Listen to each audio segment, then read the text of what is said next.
అంత గొప్ప తల్లి తరిగొండ వెంగమాంబ గారు. ఆవిడ భాగవతం చెప్తుంటే వినడానికి వెంకటేశ్వర స్వామి వారు ప్రతిరోజు పవళింపు సేవ అయిపోయాక వచ్చేవారు. ఆయన ఉయ్యాల ఎక్కి కూర్చుని వింటూ ఉండేవారు, ఈవిడ భాగవతం చెప్తుండేవారు. తెల్లవారుజామున 3 గంటలకు మళ్ళీ సుప్రభాతం జరిగే వేళటికి వెంకటేశ్వర స్వామి వారు ఉయ్యాల దిగి వెంగమాంబ నేను వెళ్ళొస్తానని బయలుదేరేవారు. ఓ రోజున మంచి ఘట్టం చదువుతున్నారు ఆవిడ. వెంకటేశ్వర స్వామి వారు బయలుదేరిపోతున్నారు. స్వామి మీరు వెళ్ళిపోవద్దు, నా దగ్గరే ఉండిపోండి అన్నారు. అంటే ఆయన అన్నారు, నీలాగే ఎందరో భక్తులు ఉన్నారు కదా వెంగమాంబ, వాళ్ళందరినీ కాపాడాలి కదా, బయలుదేరుతున్నానన్నారు. స్వామి మీరు అలా వెళ్ళిపోవడానికి వీల్లేదని చెప్పి ఆవిడ నిగ్రహిస్తున్న సమయంలో అక్కడ సుప్రభాతం వినపడింది. వెంకటేశ్వర స్వామి వారు హఠాత్తుగా ఉయ్యాలలోంచి లేచి అంతర్ధానమైపోదాం అనుకుంటున్న సమయంలో ఆయన పంచెని పట్టుకుంది ఆవిడ.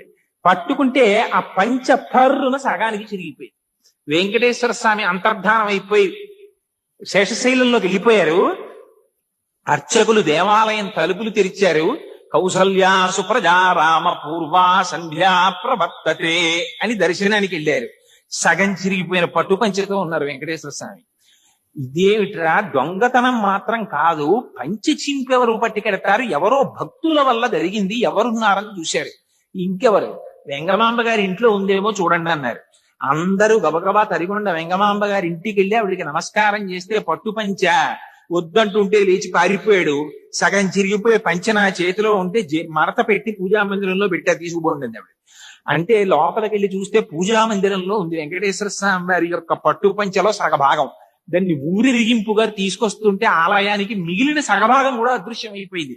ఇవన్నీ నా కల్పితంగా నేను చెప్తున్నాను అనుకుంటున్నారేమో, యథార్థంగా జరిగినటువంటి సంఘటనలు.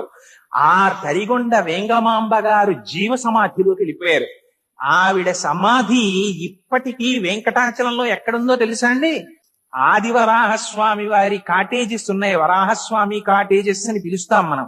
ఎప్పుడైనా వెంకటాచలం వెడితే తప్పకుండా దర్శనం చేయండి ఆ తల్లి సమాధిని.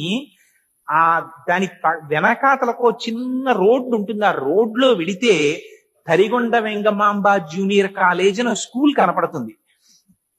అక్కడ వాళ్ళని మేము సమాధి దర్శనం చేస్తామని అడిగితే లోపలికి పంపిస్తారు. ఇప్పటికీ తులసి తోటి ఆ వెంగమాంబ గారి సమాధి అక్కడ ఉంటుంది. ఆ సమాధికి సాష్టాంగ నమస్కారం చేసి మౌనంగా 1 నిమిషం కూర్చుని ఆవిడికి నమస్కారం చేసుకుని రండి. ఆవిడ ఇప్పటికీ ప్రతిరోజు వెంకటేశ్వర స్వామి వారికి అర్చన చేస్తారని చెప్తారు. అంత గొప్ప తల్లి ఆ తరిగొండ వెంగమాంబ గారు.